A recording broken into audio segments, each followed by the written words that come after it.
Hi, I'm Elizabeth, a homeschooling mom of 7 children from sophomore in college all the way down to 7-month-old baby. And today I would like to share with you my 8 tips for homeschooling through the summer. Now in our family, we homeschool really rigorously from about September through mid-May.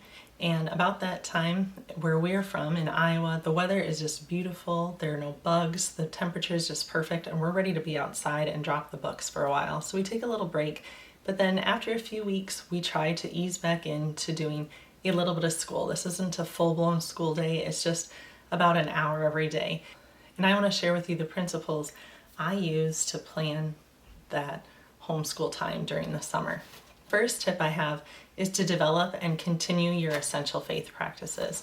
So as I take some time to assess each of my children, myself, and our family as a whole, I want to ask myself things like, is praying regularly and scripture reading a part of their day, my day, our family's day? Are we getting to confession regularly? Could we spend more time in adoration? I want to think about those things and think about how we can continue developing good faith habits in our family. So that's the first thing I'm going to think about, because that is my primary focus as a Catholic homeschool mom. That is why we homeschool. The second principle is to not lose ground on the essentials: reading, writing, and arithmetic. So for reading, my children are going to be reading something every day. If I have a beginning reader, which I have a 5-year-old right now, he is just starting to read. He needs to be reading every day to me, and maybe practicing those phonics, those things that I don't want him to lose that he's worked hard on this last year. For my older children, this looks like independent reading time. Daily reading is pretty mandatory in our family. We have a quiet hour in the afternoon, and that's when they can choose a book that they would like to read, especially in the summer. During the school year, I often have books assigned to them. So this is kind of a chance to do some more of that free reading, interest-led reading. So reading, writing, I'm always looking for some sort of writing they can do during the summer. My children begged me to do a family newspaper this summer, so that is what they're doing for their writing this summer. They are releasing a weekly newspaper every week.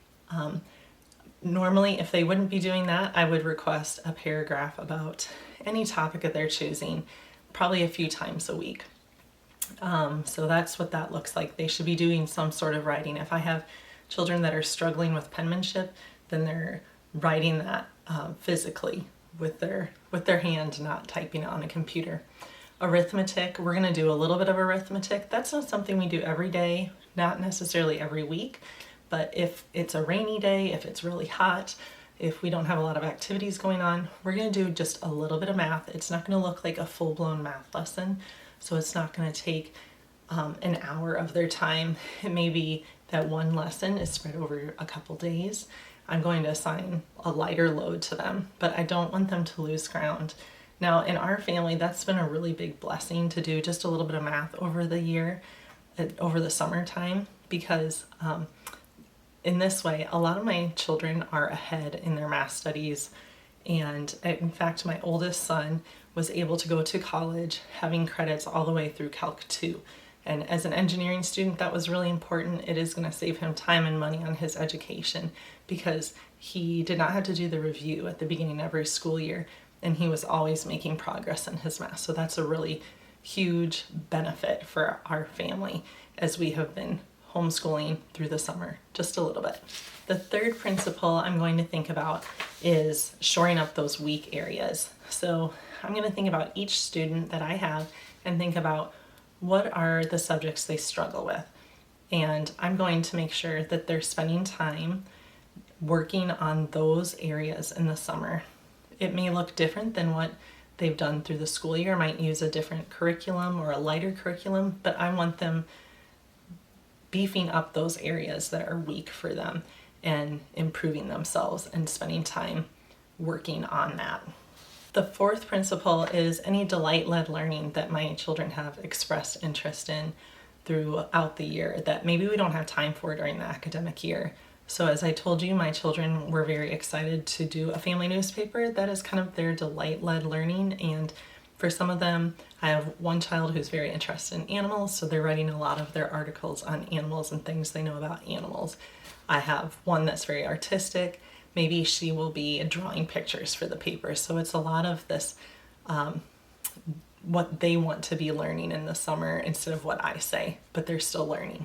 The fifth principle for our summer homeschool is developing habits. So as many of you moms know, throughout the school year, sometimes you're just barely surviving, or at least I feel like I am, or there are seasons of survival. I had a baby in October, so this season was a little bit of that survival mode, and I need to get back into having those good habits for our family. So that means I'm really making sure the children are doing, their essential hygiene and care for their room every morning, because they are responsible for their room. So they're gonna make their beds, they're gonna do a really quick clean in their room, they're gonna brush their teeth, get dressed. I wanna make sure that that is done without me asking, as well as any chores that they have around the house. So I'm gonna make sure that those habits are really focused on during the summer when I don't have as much time during the academic year to focus on those.